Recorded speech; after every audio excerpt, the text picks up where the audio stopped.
이스라엘 자손이 애굽 땅에서 나온 후 둘째 해 둘째 달 첫째 날에 여호와께서 시내 광야 해막에서 모세에게 말씀하여 이르시되 너희는 이스라엘 자손의 모든 회중 각 남자의 수를 그들의 종족과 조상의 가문에 따라 그 명수대로 계수할지니 이스라엘 중 20세 이상으로 싸움에 나갈 만한 모든 자를 너와 아론은 그 진영별로 계수하되 각 지파의 각 조상의 가문의 우두머리 한 사람씩을 너희와 함께하게 하라. 이 계수함을 받은 자는 모세와 아론과 각기 이스라엘 조상의 가문을 대표한 12지휘관이 계수하였더라. 이같이 이스라엘 자손이 그 조상의 가문을 따라 20세 이상으로 싸움에 나갈 만한 이스라엘 자손이 다 계수되었으니 계수된 자의 총계는 60만 3,550명이었더라. 아멘. 민수기는 하나님께서 약속하신 땅 가나안으로 그의 백성인 이스라엘 민족을 광야 생활을 통하여 인도하시는 내용을 담고 있습니다. 그 광야 생활은 단순한 여정으로 그치지 않고 광야에서의 어려운 행로를 통하여 그의 백성을 시험하시고 연단하시는 과정을 포함하고 있습니다. 이러한 과정 속에서 하나님을 믿지 않고 불순종하는 자들은 땅을 기업으로 얻지 못하고 광야에서 죽음을 맞이한 반면에 하나님을 믿고 순종한 자들에게는 축복된 미래가 있음을 보여줍니다. 이와 같이 민수기의 내용 속에는 두 부류의 백성의 모습을 볼 수 있는데 한 부류는 출애굽 당시 20세 이상인 장년층으로 그들의 불신앙과 불순종으로 약속의 땅에 들어가지 못하고 광야에서 모두 죽게 됩니다. 민수기의 첫 번째 인구조사에서 계수된 이 첫 번째 부류는 전쟁에 나갈 수 있는 장년 남자들을 말합니다. 두 번째 부류는 첫 번째 인구조사에서 제외된 만 20세 미만인 자들로 광야 생활 중에 성장하거나 태어난 부류입니다. 이들은 후일 가나안 땅에 들어가게 되는데 애굽 생활에 익숙했던 장년 무리들이 그들의 불순종으로 죽게 되는 반면 광야 생활 중에 하나님의 말씀을 듣고 성장한 새로운 세대만이 하나님의 약속을 누리게 된 역사적 사실을 통해서 불신앙의 사람이 어떤 결말을 맞이하게 되고 하나님의 말씀으로 성장한 사람은 어떤 복을 누리게 되는지를 깨닫게 하는 교훈이 담겨 있습니다. 민수기에는 인구조사를 두 차례에 걸쳐서 실시하는 내용이 담겨 있는데 이것은 오늘날 우리나라가 시행하는 인구 센서스에서 갓 태어난 아기부터 노년에 이르는 모든 사람들의 인구를 조사하는 것과는 달리 군사적인 목적을 위한 것이었습니다. 즉 20세 이상으로 전쟁에 나갈 수 있는 힘을 가진 사람들을 계수한 것이었습니다. 첫 번째 인구조사는 이스라엘 백성이 애굽에서 나온 지 1년 2개월째 접어드는 때에 시내산에서 이루어졌습니다. 이 인구조사는 20세 이상 된 남자들을 계수한 것으로 모두 60만 3,550명이었습니다. 그런데 이 조사에서 제외된 사람은 여자와 어린이 이외에도 레위인과 잡족은 포함되지 않았습니다. 앞서 말씀드린 대로 군사적인 목적을 가지고 조사한 것이기에 하나님을 섬기는 성막의 일을 맡아 수행하던 레위인은 그 계수에 포함되지 않은 것입니다. 40년 광야 생활이 끝나갈 즈음에 두 번째 인구조사가 있었습니다. 그 내용은 민수기 26장에 기록되어져 있는데 이 조사 또한 군사적인 목적으로 시행된 것입니다.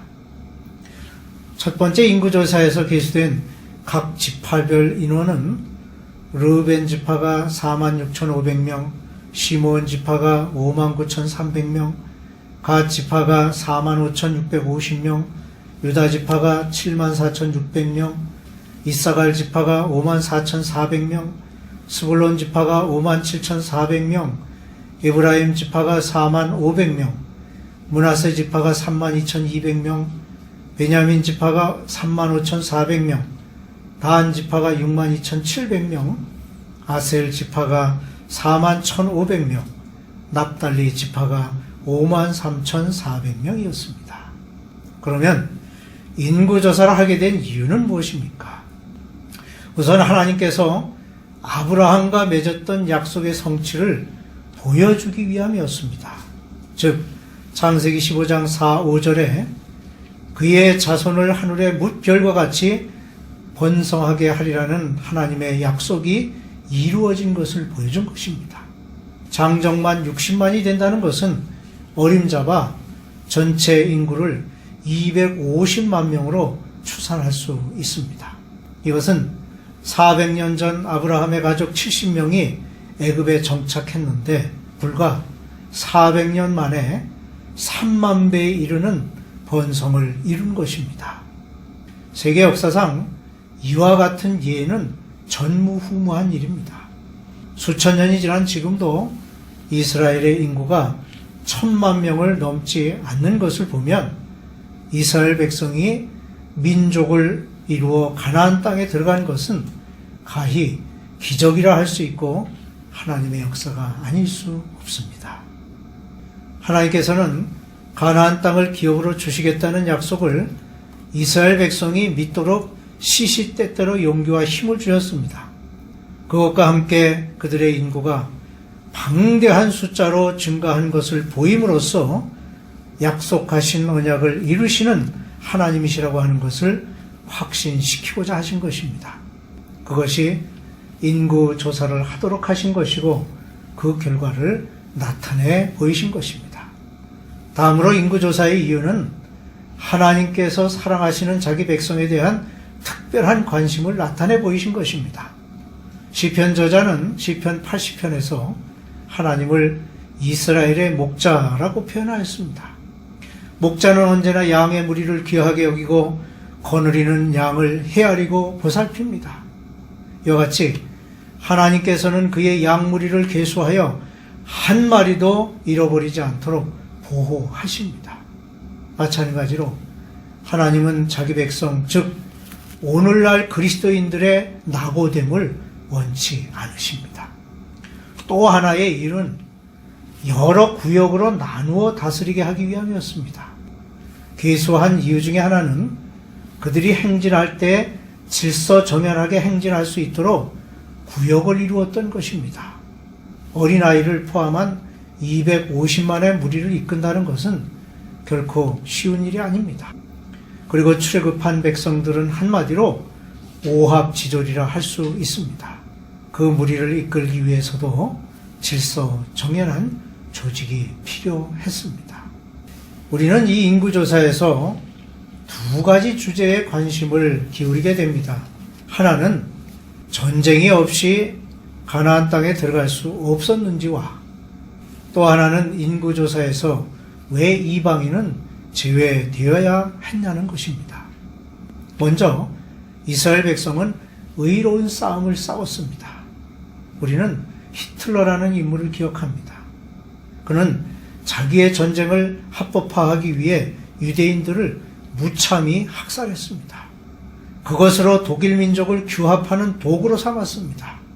더 나아가 자국의 이익을 위해 제국주의를 등장시켜서 많은 나라들을 침략하고 장악하여 온 천하를 손에 쥐고 세계를 전쟁의 소용돌이로 몰아갔습니다. 그러나 그는 곧 비참한 종말을 맞이하게 되었습니다. 그런데 히틀러뿐만 아니라 성경에서도 그런 예는 얼마든지 찾을 수 있습니다. 이런 사례는 무엇을 의미합니까? 그것은 하나님의 뜻에 합한 자와 그렇지 못한 자의 최후가 다르다는 것을 보여주는 것입니다. 전쟁에는 합법성이 있어야 합니다. 전쟁이라는 것은 그 자체를 정당하다고 말할 수는 없습니다. 하지만 모세와 여호수아 그리고 사사들과 하나님을 공경했던 모든 왕들이 이끌었던 전쟁은 그 정당성을 인정받을 수 있는 것들입니다.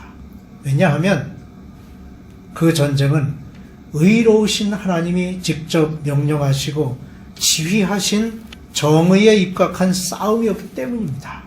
지금도 제국주의 국가에서는 영토를 확장하고 통치하기 위한 목적으로 전쟁을 일으키고 있습니다. 공교롭게도 우리나라를 둘러싸고 있는 나라들은 과거에 그랬고 지금도 통치하고자 하는 목적으로 호시탐탐 전쟁을 준비하고 있습니다. 근데 반면에 우리는 주변의 나라를 정복하고자 하는 마음을 갖지 않고 있는 것입니다. 인간의 삶은 그 삶 자체가 전쟁이라고 할 수 있습니다. 그래서 누구나 이 싸움에서 도피하려고 합니다. 우리의 직장, 일상생활, 가정, 심지어는 교회까지도 모두 전쟁터이기 때문입니다. 우리는 이 전쟁에서 어떻게 싸울 것인가가 문제입니다. 이 싸움에서 이기고 지는 것은 자기 자신의 정신 자세에 달려있다고 볼 수 있습니다. 우리는 악한 목적을 가지고 싸움에 나갈 수도 있고 선한 마음, 즉 마음속에 사랑을 가지고 싸움에 임할 수도 있습니다. 이 마음 자세는 곧 우리 영혼과의 싸움에서 출발해야 할 것입니다. 우리가 살아갈 때에 항상 적을 이긴다고 하는 생각보다는 내 안에 있는 영적 싸움을 이긴다는 생각을 가지고 살아야 합니다. 왜냐하면 우리의 적은 멀리 있는 것이 아니라 항상 우리 가까이에 있기 때문입니다. 그러므로 늘 선한 싸움을 싸워야 할 것입니다. 다음으로 인구조사는 이스라엘 민족에게 한정되었습니다. 자비로우신 하나님의 인구조사가 왜 이스라엘 민족에게 한정된 것일까요? 그래서 하나님의 사랑은 편파적인 사랑이라고 의심할 수도 있습니다. 유대인들의 선민사상은 신약시대까지도 지대한 영향을 미쳤습니다. 베드로의 예만 보아도 예수 부활의 복음이 이방인에게 전해지는 것을 생각지도 못했습니다. 그러던 것이 고넬료의 가정을 방문하는 베드로를 통해 깨어지게 되었고 사도 바울을 통하여 본격적으로 모든 세계에 전파되게 되었습니다. 여기서 우리가 주목해야 할 것은 값없이 주신 그리스도의 피값으로 말미암아 우리와 이스라엘 민족 사이의 벽이 무너지게 되었고 하나님의 자비로운 계수가 우리에게도 적용되게 된 것입니다. 그러므로 우리의 감사 기도 중 하나는 바로 그리스도의 화목해 하신 구속의 은혜로 말미암아 하나님과 화목하게 되었고 하나님께서 당신의 백성을 계수하실 때에 우리도 그 중에 한 사람이 되게 하신 것을 감사드려야 할 것입니다. 이스라엘 백성이 가나안 땅에 들어가기 전에 거쳐야 할 것이 있었습니다. 그것은 적과의 무서운 싸움입니다. 이를 위해 군사의 재정비가 필요했던 것입니다. 성도들 또한 천국에서의 영원한 안식을 누리기 전에 영적 전쟁의 힘든 싸움을 해야 합니다. 이 싸움을 위해 준비해야 하는데 나태하고 안일한 신앙 자세를 가져서는 아니 될 것입니다. 예배에 부지런히 참석하고 기도하며 봉사하는 일을 계속하여 영적 싸움에서 승리하는 성도가 되시기를 주님의 이름으로 축원합니다.